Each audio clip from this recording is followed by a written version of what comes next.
Son Excellence Assimi Goïta a fait fort aujourd'hui. Le Mali a donné une véritable démonstration de force lors de son défilé militaire.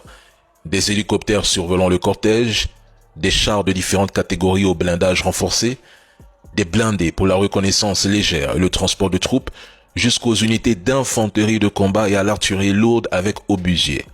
L'aviation de combat était également présente, prête pour les attaques au sol.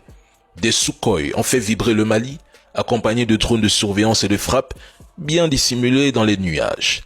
Des missiles sol-air, des VTT blindés et j'en passe. On ne peut que l'admettre. Le Mali s'est bâti une armée solide.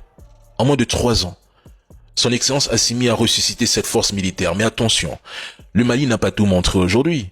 Ce que vous avez vu n'était qu'un aperçu de la véritable puissance de feu malienne. Vous savez, dans un défilé militaire, on n'expose pas tout. Le défilé, c'est à la fois une vitrine militaire et une communication de puissance, mais jamais la totalité des forces disponibles. Et pourtant, le peu dévoilé suffit à impressionner. Du matériel effrayant, moderne et de dernière génération. Et le plus impressionnant, c'est la quantité et la diversité du matériel défilant. Comparé à l'époque d'avant Assimi Goïta, sous coopération avec la France, le Mali n'avait ni cette quantité de chars, ni hélicoptères modernes, ni drones, ni autant de puissance de feu. Aujourd'hui, le Mali a mis le paquet pour l'armement et la modernisation de l'armée, montrant qu'il ne plaisante plus avec la sécurité et la défense du pays. Sans sécurité, le développement ne suit pas.